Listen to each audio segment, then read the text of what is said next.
Hi, Winter here. This time coming at you with a question about inter-party conflict. Conflict within a group without a singular problem player. If one person is being antagonistic, that's easy enough. You just talk to this one person, explain to them what the game is about, what you're going for, and either they accept it and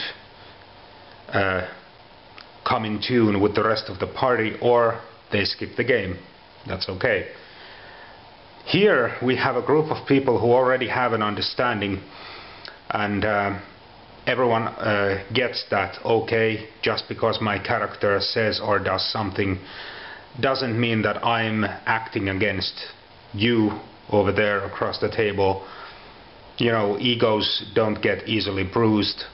Everything's okay. But there's conflict. Why? Well, for example, in a fantasy game, your party goes through a dungeon, doing what they do best, killing undead, and they're having a whale of a time. Okay. And now the dungeon has been cleared, and they loot the place, and one of the guys finds a magical amulet. Okay. And they study it and they determine, okay, whoever carries this amulet around their neck is protected. Basically it's an amulet of natural armor, whatever. But suddenly the cleric goes, no, we can't, it's obviously been tainted by all this evil in here. It could be an unholy symbol or whatever. And this person playing the cleric doesn't let go.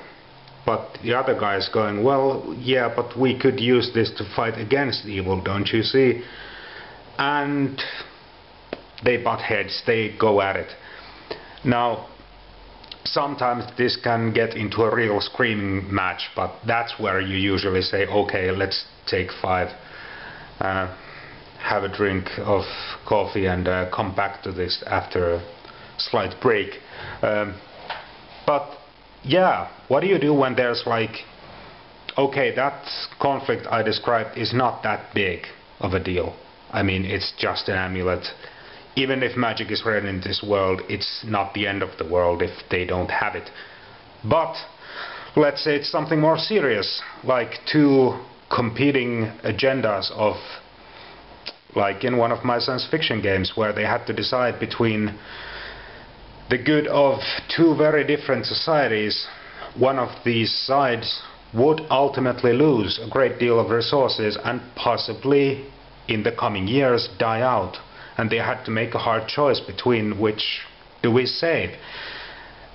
Now, how do you handle this in your game, either as a game master or a player? Because even a player, you absolutely observe something and you're probably in the discussion, even if you're not one of the parties that's haggling or discussing over what should we do.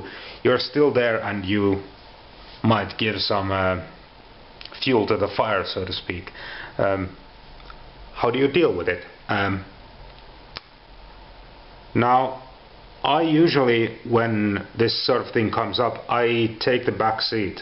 I let it go, I let it play out, because it might create an interesting scene in the game.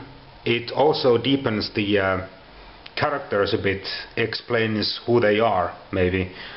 But it can become a problem, because let's say there's a really good discussion going on, and they get louder and louder, and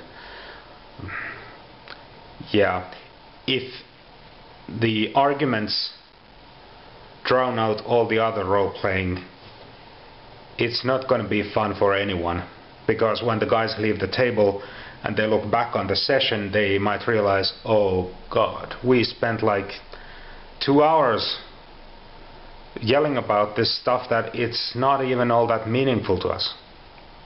And they might have enjoyed it at the moment, but later on they might realize that, okay, next time let's actually try and do something different. I mean, it's good if they do realize that themselves, but I've had players who had this kind of discussion carry on from session to session, and it's not good. But yeah, so what can you do as the player who's having to argue with another player? What can you do as a player who's basically a bystander? What can you do as a game master? Because I usually, like I said, let it go, and sometimes I do follow the conversation, and if something comes up, if someone says something that is clearly wrong, I don't mean like wrong in a role-playing sense, I mean wrong in the way like some bit of information that their character would have, but the player is going against it because they don't know, this stuff hasn't come up yet. I might say like, oh, just sorry to interrupt, but actually your character knows X, Y and Z. But I never take sides in that kind of an argument. I don't think you should, but I mean, of course you have to curtail the shouting, like take a break and stuff like that, but yeah, it can be very hard to moderate that kind of argument, especially if it's something that really weighs on the main plot and weighs on the characters. I mean, there are plenty of role-playing games out there that thrive on this sort of drama, and they're actually built around it. They have all sorts of rules even for inter-party conflict, but I've never much been into those games. But that's partially why I'm making this video, to get more information out of people who maybe have played those games. Get some ideas out there. Anyway, thanks for watching, and have a very nice day. Bye.